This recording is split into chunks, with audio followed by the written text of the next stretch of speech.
해양경비대의 일상적인 순찰 비행이었습니다. 수킬로미터에 이르는 깊고 푸른 바다. 갑자기 경비대원들이 키웨스트와 쿠바 사이의 무인도에 임시로 만들어진 깃발을 발견했어요. 그들은 무슨 일이 일어나고 있는지 보기 위해 150m 상공에서 아래로 내려갔습니다.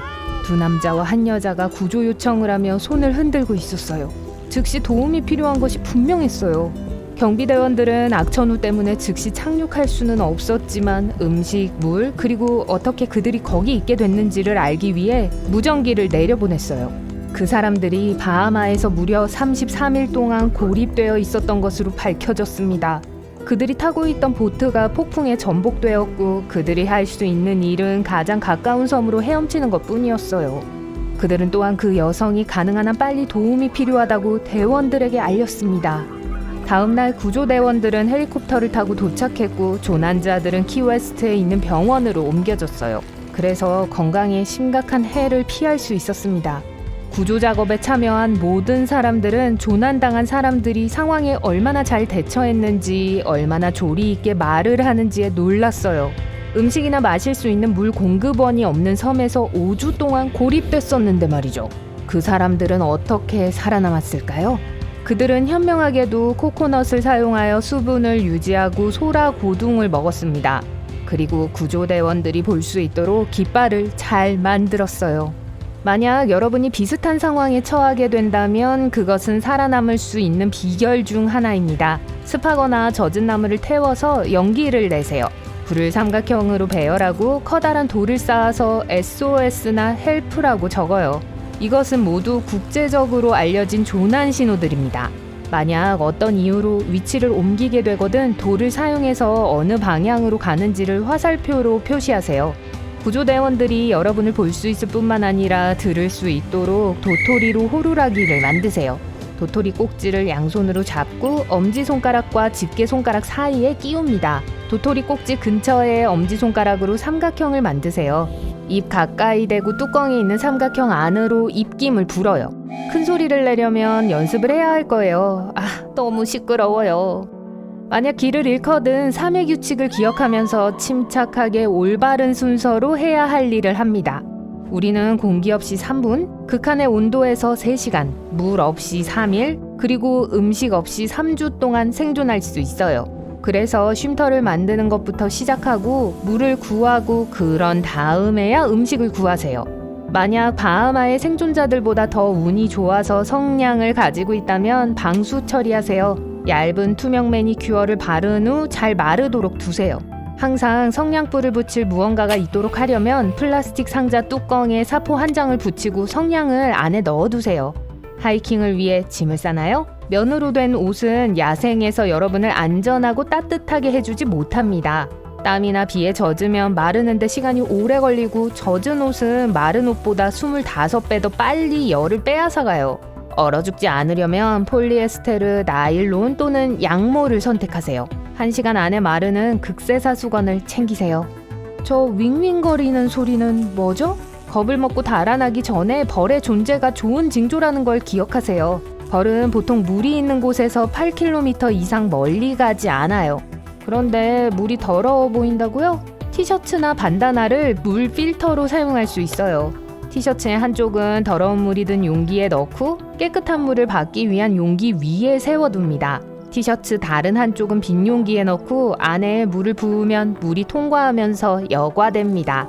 여과된 물을 마시기 전에 반드시 끓이세요. 물이 다 떨어졌나요? 나무가 도와줄 거예요. 나무는 항상 대기로 약간의 물을 방출하는데 그 물을 받으면 돼요. 가지가 많은 무성한 녹색 나무를 찾으세요. 해가 뜰 무렵 잎이 가장 많은 나뭇가지 위에 비닐봉지를 묶어서 잎을 완전히 덮으세요.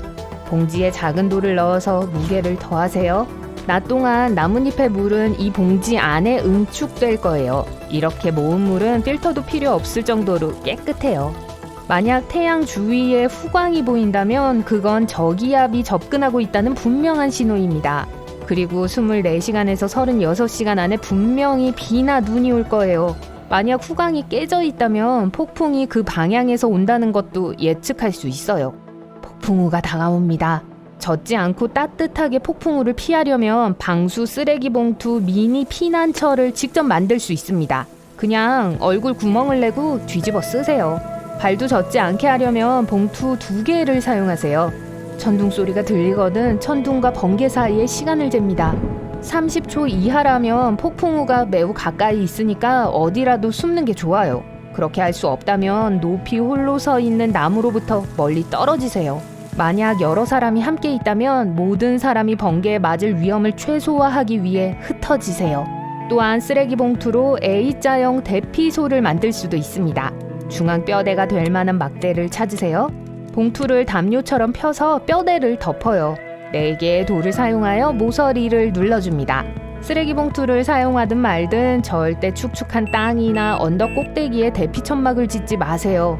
밤에는 바람이 더욱 강해질 수 있고 피난처가 날아가는 걸 막아줄 나무가 없어요.